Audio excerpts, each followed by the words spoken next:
where they are, where they're coming from. And I had a gentleman call me a couple of weeks ago who found my number on the internet and said, I've got some tintype photographs of the people that were taken in Dyersburg, probably in the late 1800s. And I said, well, how do you know that? He said, well, there's a business card on the back of it, and it's got the name of the photographer, J.C. Penner, which I never heard of. So I was no help to him at all. But I said, let me talk to some of my board members, and we'll find out what we can about this. I talked to Nancy, and she'd heard about it. I talked to Bill, he'd heard about it. And so I did not know a thing about it. I was just interested in trying to help a gentleman who contacted us from Ohio. Well, I got his phone number and I got his email address. We've been communicating. And I've told him we have some tintypes here. And some of those, we don't know who they are either. But I've asked Bill to talk to us about how he does historic research online and then try to move it into a little background on this Penner Photography Company from the late 1800s. So that's what we're going to hear. And you'll notice Steve is doing his phone over here. We kind of record these things, but today we're doing a Facebook Live presentation so that David Keyes, who is the gentleman who called me 2 weeks ago, is sitting at home in Ohio. He wanted to see this presentation. So we're trying to be as technologically, cool as we can to provide this for other people. We don't know who else is going to see it, but we will hold on to it. If you've got Facebook, you've noticed that some people are getting notifications that Facebook is going to take off your live things that you've done over the years. If you don't get downloaded and save them by the end of June, I think it is. So we'll hold on to this, but that's kind of the story for today. Now, we have a few visitors here that may not have been here before. And so the museum is open. We've got rooms down the hall, there's exhibits in the hall, and there's exhibits down toward the auditorium, including the cotton mill safe and some other things that you need to see. So when the program is over, I invite you to take a tour. And I'll stick around and show you some of the things we've got if you're interested. Now, thanks to the board. Thanks to you for being here. Thanks to David for calling me and getting this thing started. Questions? I'm Danny Walden, by the way. I'm the president of this thing. And I really appreciate the public coming out and supporting us like we do. Bill's going to do the presentation, and with that, I'm going to turn it over to him. So please welcome Bill Abels.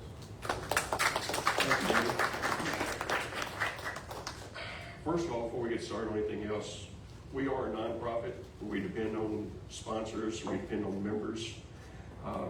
Our sponsors, our business sponsors, Adam Coronado, Security Bank, First Citizens, McCray Funeral Home, and White Associates, in addition to our membership.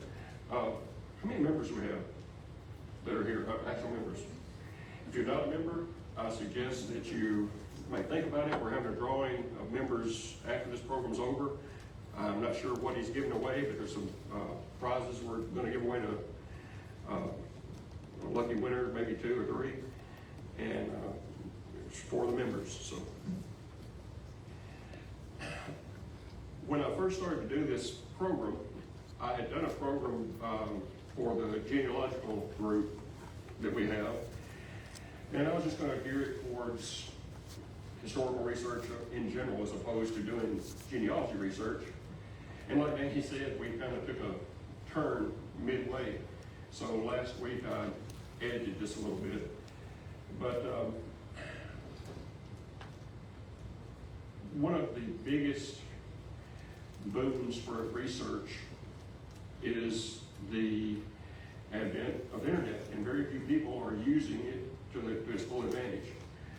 This is just mainly on using Google and Google products for different types of research.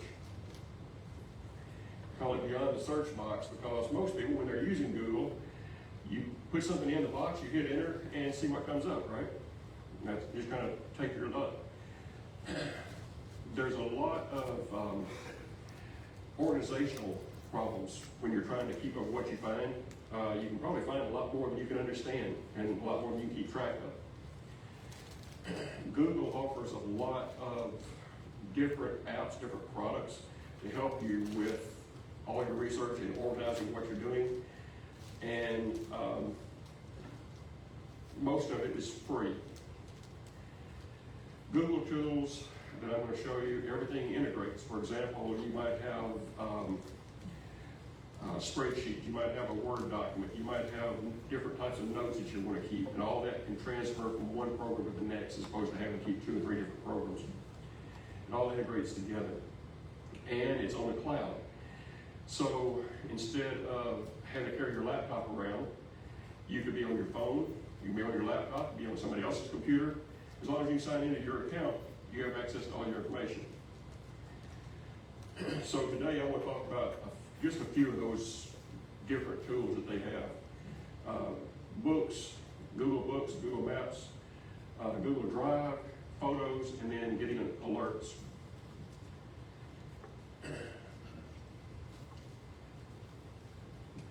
How many of you know that you can put a phrase in quotes and it looks for that exact phrase? You know that already? Most people do. That's the one most people learn right off pretty quick. Did you know you can also say, I want Dyersburg history, but leave out the word university. If it has university, I don't want to see it. So you put a minus sign in front of it, and anything with university, it excludes that and ignores it.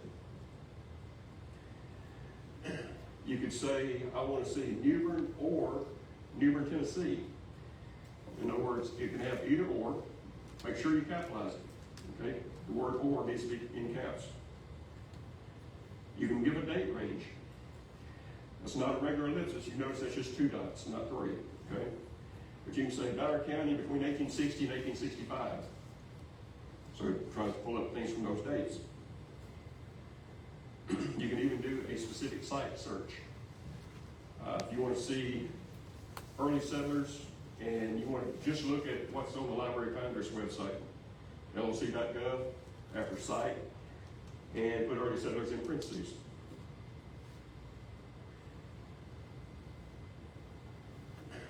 There's a lot of ways you can use different operators to narrow your results and not get overwhelmed.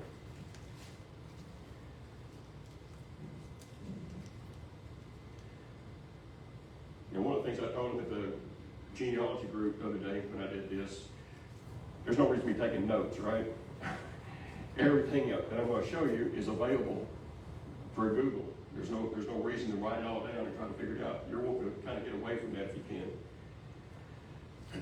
So exact phrase, exclude a term, or you also put and, works, a date range, specific site. You can put a wild card. So Mary, asterisk, Smith, everything Mary Smith with anything in the middle. Around. That one doesn't work as well as I had hoped, but you could put Smith around 5 miles of Milwaukee.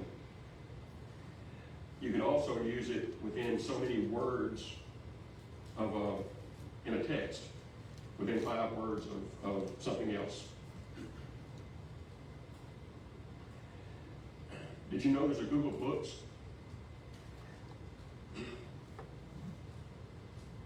They have an advanced search. One of the things I talked about not writing it down,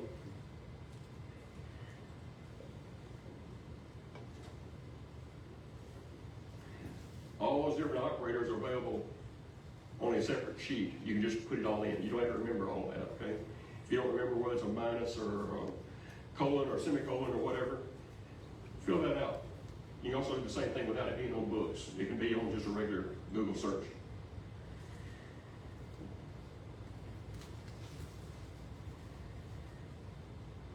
So you can look for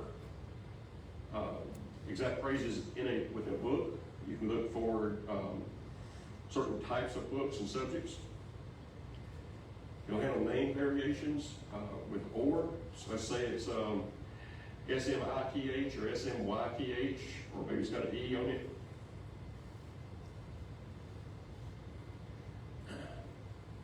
I try to limit my searches to full text. There's a lot of books that are referenced that only have the subject and might have a title.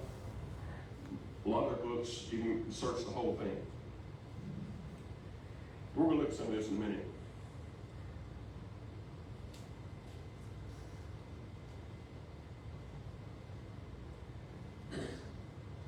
Probably not using Google Maps in your research. You might want to look at Google Maps when you're going to go somewhere, when you're traveling to Memphis, what's the quickest route. Have you ever looked up to see where your ancestors came from? Maybe somewhere in England, maybe somewhere in Germany.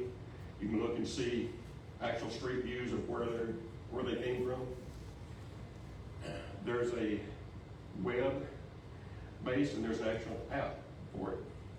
If you're looking for street views, it's like walking down the street of a place you've never been. Plan research trips. Google Earth. Google Earth was a premium program at one time. Now it's free. You can download it on your computer. The good thing about Google Earth, it saves different images. You go back and look at 1990 probably. I don't know exactly which ones they got. 2010 and see what it looked like in 2010 as opposed to what it looks like today from satellite imagery. And the older the imagery is, the less. You can do that with Street View too. I found out that That's recent, yeah. these little trucks run around, these cameras on it. Mm-hmm. If you want to go to Google Earth and see a street view of Right. your house, you look down below there, you can go back. I looked at my house in 2008, Uh-huh. and there was a big magnolia tree in the front yard that I cut out. Right. So I can see it, whereas before, it was just a memory. But Google Maps, you can do that with Google Earth. It actually has a satellite imagery like that as well. I've never done this, but it claims that you can take historical maps and overlay into Google Earth and Google Maps and see how it fits. If you have an old Sanborn map, for example, you can overlay an image of that over Dyersburg and see what was where.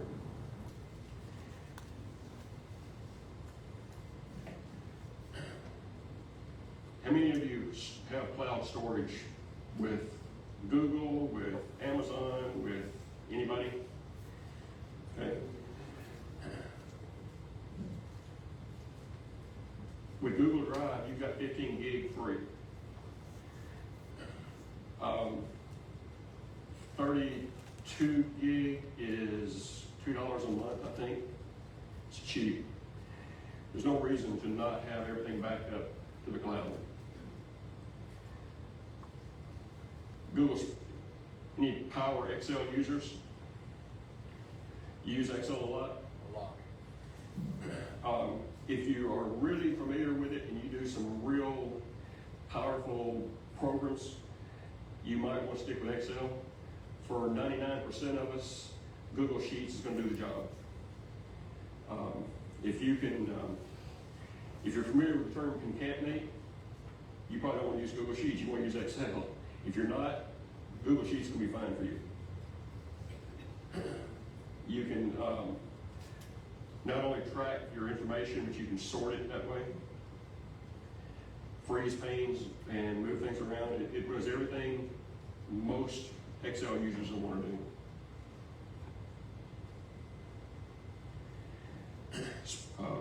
Word documents, same thing. The cool part about these, everything works together. Not just, it's like Microsoft Office, just maybe a lighter version, but it all will transfer back and forth and work together. Did you know you can actually voice type into Google Sheets? Well, that too, but in Google Documents. It will take a PDF file or even a picture and pull that wording out into a text where you can edit the text. It won't if you have a White County accent. Sorry? It won't if you have a White County accent. Okay. But it's a good way to sort and store your data.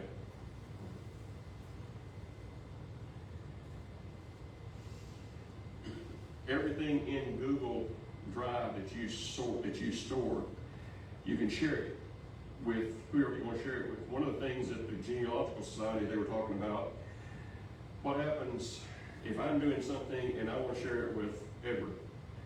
And do I print it out and send it to him? Do I send it to him on a disk? All of this, I can just type his name into it and send it to him, and he can access it with whatever access I want him to have. He can read it only, or I can give him full sharing ability, and he can edit it.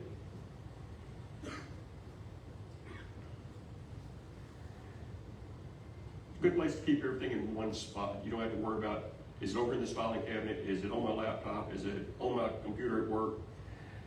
Wherever you are, you can access it. Google Photos. Everybody now takes pictures with their phone, right? Now, I know iPhones do the same thing. I'm not an iPhone person. I don't do Apple. I've been Android for as long as I've had a Motorola bag phone. Okay, but your pictures that come off your phone automatically will go up to your Google Photos storage and save them. So you got cloud backup for those. You can store them in what they call compressed mode to save space, or you can use the original quality and keep good quality pictures. Once you start getting pictures of family and everything else, if I've got 15 pictures of Danny, it recognizes Danny by looking at his picture and can group them all together. I can search and tell me, find all my photos of Danny Walden. I don't have to put in a name and tag it. It recognizes his face just from one picture that I tagged. And again, they're very easily shared. You got some very basic editing features, basic crop, rotate, make some color adjustments, that type of thing. And you don't have to worry about them getting your photos and selling them and sharing them. It's you have control over privacy. This is one you may not be aware of. I have an alert set up where, of course, everything's being added constantly to the internet. And if somebody puts something new on their website for Dyersburg, Google is out there crawling these websites and searching all the time. If it finds something new about Dyersburg, I get an alert. Automatic. I don't have to go and look, well, I wonder if anything's new. It sends it to me. I got it set where every morning at 3 o'clock, anything it found the day before, sends me an email saying, hey, we found this about Dyersburg. Cool thing about researching Dyersburg, how many of them are there in the world? You'll never find another one. This is it. If you spell it right. You can go to google.com/alerts, and if you forget that, go to the Google website, search for Google Alerts, and it'll take you to it. And it's really easy to set up. You can use all the same operators we just talked about. You can tell it, send it to you once a week, once a day. You can narrow it down to specific websites. You can narrow it down to specific, like Google Books, for example.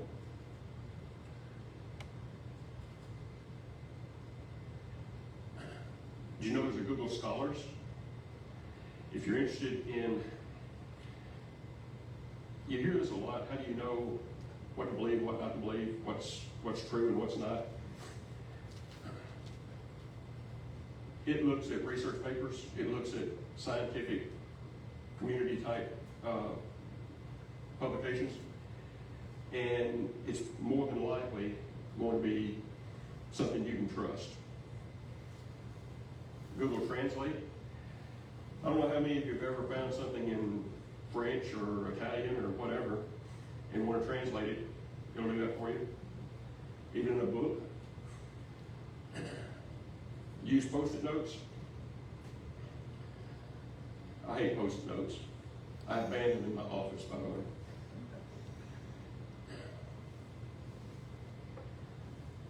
You can put a Post-it note right here.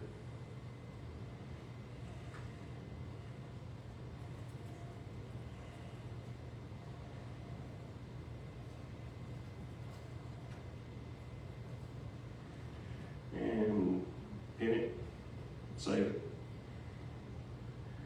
You can share those with whoever. You can keep a combined grocery list if you like.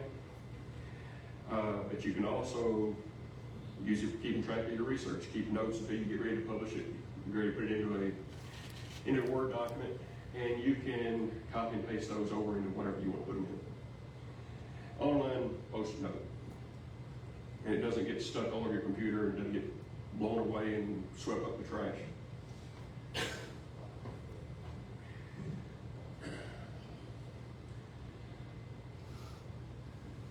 Talked about this a minute ago, just briefly. Just because it's on the internet doesn't mean it's true, right? Don't take everything for face value. Look for confirming evidence. If you've got something that you find two different sources, they don't agree, first one's probably right.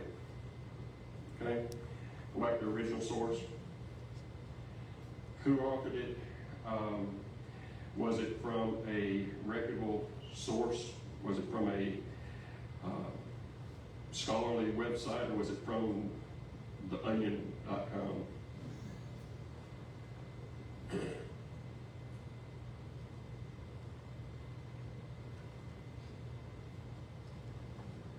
Backing up is easy if we use the cloud. 3-2-1 rule, 3 copies of your data, 1 original, 2 backups. Computer hard drive, external drive, cloud. An off-site copy, cloud storage works for that. If you use these tools, backup is automatic. You don't have to worry about, did I back everything up this week?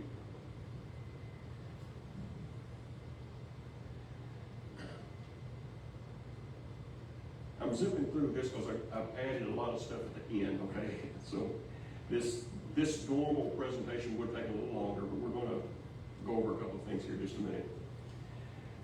If you want to try any of this, it's new to you. Yeah, if everything on here is old hat, great. If any of it's new, don't try to do everything at once. Pick out something, play with it. You can't screw up. If it didn't get the results you want, try something different.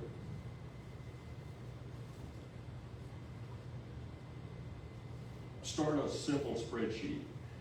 Every spreadsheet, documents, all of it have a help section. If you don't know what you're doing, ask for help. It'll normally give you instructions on how to do it. Everybody's heard of artificial intelligence, AI. Back in February, I did a search regarding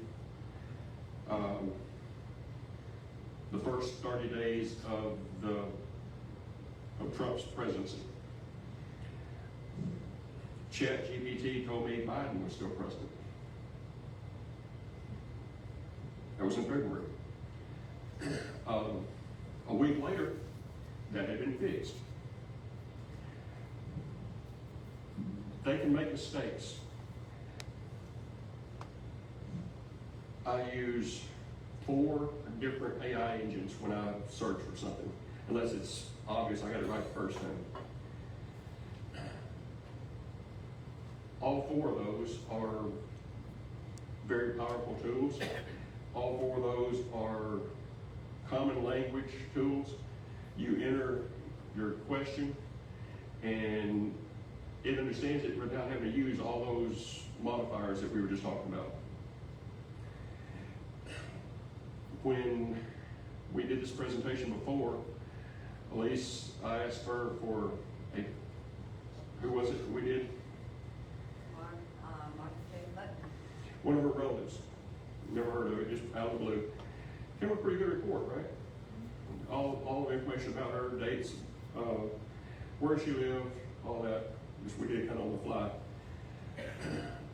But since we had these new questions, I came up with something a little different.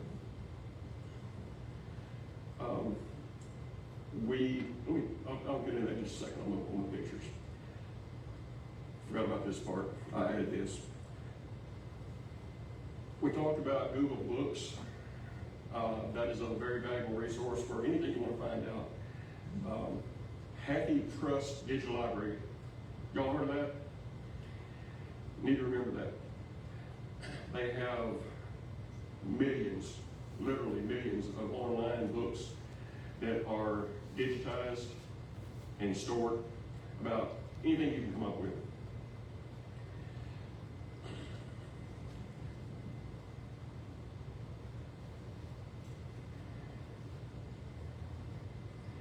It's going to come up looking like that, and you can actually log in, and down at the bottom, you see this where it says options to log in as a guest. If you have a Google account, log in with Google.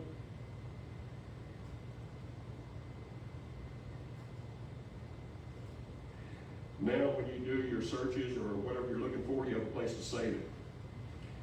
And I have 65 items saved in this folder called Dyersburg. Okay, and these are just some of the things I've stored in here over the years.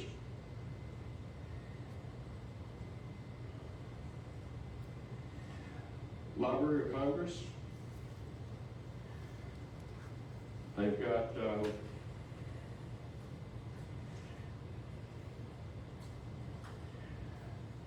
lot of information on Dyersburg.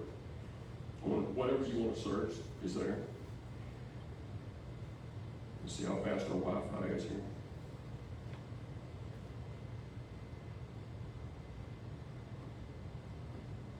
It's actually going to take a minute. One of the things I found on the Library of Congress is a map from Sanborn. They've got 6 different years, I think, maybe more. And this one is from 1900.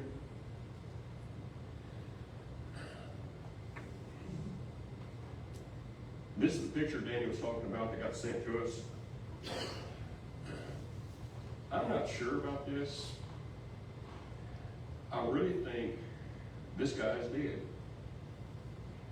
Let's hope so. You see this? You see this right here behind me? There's a rack there. You can't really see it here, but this leg is really straight. This one's not. The way he's posed. It was common practice back in the 1800s. Somebody dies, you don't have a picture. Pose them in a living pose and take a picture. I think that's what this is. I don't know that. They also use that for racing a lot of times. So he wouldn't move, that's correct. So he may not, maybe not, I don't know. But either way, this picture got sent to us, and on the back it says the photographer was J.C. Penner. J.C. Penner, now there's a few different places we found this. This is out of Goodspeed. Everybody's familiar with Goodspeed. 1886, is that right, Earl? Something like that? Information could be a little bit earlier. Yeah, I think it's posed 1887, 86. Dr. Penner was a doctor during the Civil War. Practiced mainly in Middle Tennessee. He actually studied under his brother, who was a doctor. His eyesight started failing. Now, it sounds kind of odd to me that somebody's eyesight starts failing and they become a photographer. But he was going to do that until his eyesight improved, and it never did. So he was here in West Tennessee, in Dyersburg, and started a photography business. And this talks about his family and where he was. He was actually mayor of Dyersburg in 1873. He served as alderman for a long time, and he actually served as magistrate in one of the districts.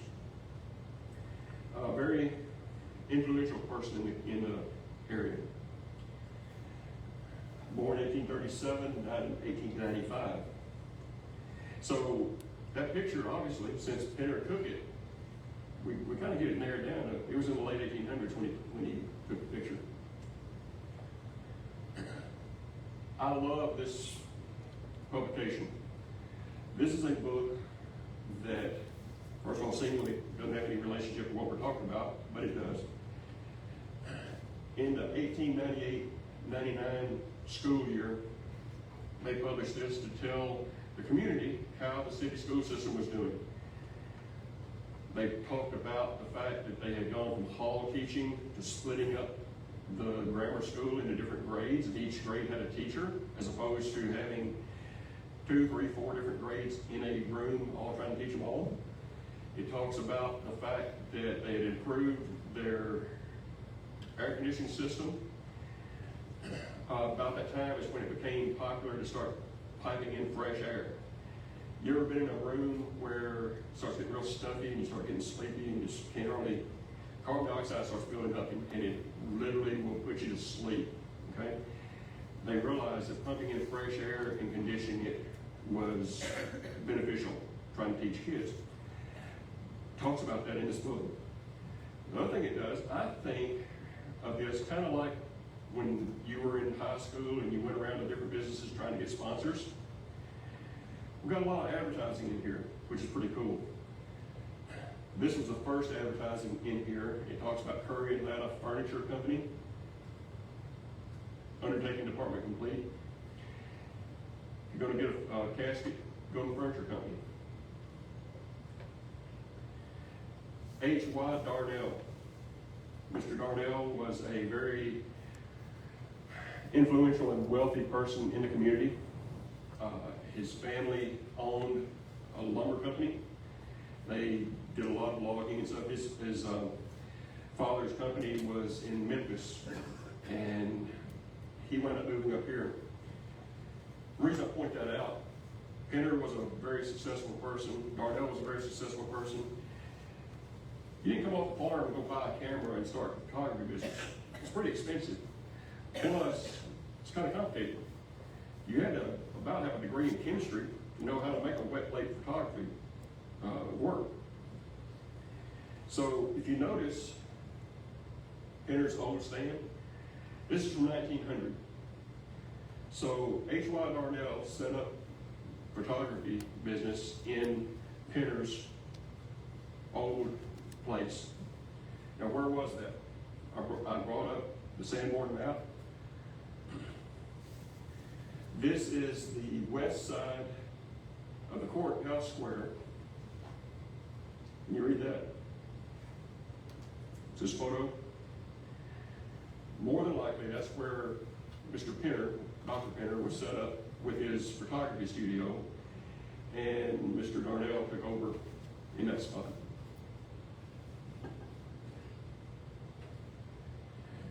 We've got a camera that I thought was going to be from Pinner's era. And I said, well, if it's not, it's probably in Darnell's era. Turns out, according to the plate on it, and after a little research, it's later than I thought it was, but it's sitting over here. You can kind of see what it took to make a picture back then. You would put in Pinner's day, you take a glass plate, you coat it with a kind of a polymer, and it's mixed with ether and alcohol, and coat this plate very smoothly under a tent where it's all light, no light except for maybe a red light. Placed in the back of this camera, and of course the lens is up front here, facing towards the subject. That process hasn't really changed a lot. The technology on how it works, but that's basically how it works now, right, Dan? As far as film. It's an equation, but that hasn't changed the system. Right. Sometime around 1900, they started getting pre-coated plates where you didn't have to have the dark room tent set up what was the guy's name, Earl, that did all the photography of the Civil War? Oh, Bradley. Bradley. When he was doing that, at that time, he would have to have a tent set up, get in there, make all of his plates, coat them, get them into the camera, cover up with a hood that you see in the movies, and take the lens cap off, hold it for however many seconds, put it back on. Huge process. As it went, it got easier and easier. But anyway, this camera is over there. It's very similar to what they would have used. What year is that camera? This one, One year? according to what I can find, the nameplate that's used was only used between 1945 and 1955. So I'm thinking it's late 40s, which is a lot newer than I thought it was. I thought it was going to be around the turn of the century, which I really was hoping it was going to be Penner's or Darnell's or somebody's, but it seemed like it probably was Rice that bought it. What was the first year that they used this glass? I'm sorry. What year did they start using glass as? They start using glass whenever they started photography. I don't know. Late 1800s or? Mid 1800s, probably. Wasn't it called Gravure or something like that? Wasn't it called what? Gravure? Daguerre, yeah. Daguerreotypes, yes. And that's it. We switched over from one topic to the other midstream, but that's where the tintypes came from. We've got tintypes where over here at the sign sheet. Please stop, take a look at them before you go. If you haven't been through the museum, it's open, like Annie said, it's a good time to go through. And 1850? do we have anything for people to sign up for a number? Yeah, we had a photographer here when the Civil War started.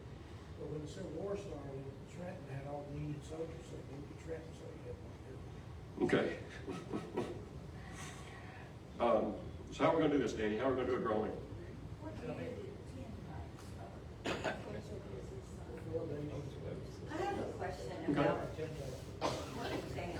Did you use AI and just put enter in to pull up everything that you showed them? No, most of it I already had. Okay, I was just curious. I did put it in and check it. Honestly, Jim and I didn't come up with a lot on Pinner. Perplexity had more. A regular Google search came up with the stuff from Goodspeed, but we had a book. I pulled that out and copied it. Yeah, I used a little bit of all of it. I just didn't know if the AI pulled it all up. I do use AI on pretty much everything we do now, everything I do, rather than going just a basic Google search. But still, there's times that gets information that AI won't. That's changing daily. Most computer programs that you are familiar with, you'll get a version 2.3, mid upgraded 2.4, 2.5, and then a 3.0. That's not the way they're doing this. It is constantly being updated regularly. So you don't have to wait for a new upgrade to come out. What you get today is not as good as what you'll get tomorrow. It's almost like watching a kid grow up. It's just getting smarter and smarter. Better algorithms. There's a different word they're using for that. I can't remember what the terminology is, but the large language models that they're getting and how it accesses those with different algorithms is changing every day. Anything else? Okay. I think you've got 6 coins over there, and so if I call your name, you want a prize, you go out and pick it up, and it's this, Jacob Edgen, Joel Enid, Marcy Weatherford, Patricia Moore, Mark Jowers, Casey Thomas. Just one for every one of you. We We have no idea what the truck is gonna be. It'll be something and somebody that, Yes. You'll find that somebody else already has, so. Oh, you do, okay. Let's see here. How about Scotty Hager? Let Scotty have one. And don't forget to take a tour of the museum. We'll be walking around, and if you've got questions or anything, we'll be around for a while. But thanks for coming, and we'll be back again next second Tuesday of the month, 5 o'clock right here. thanks.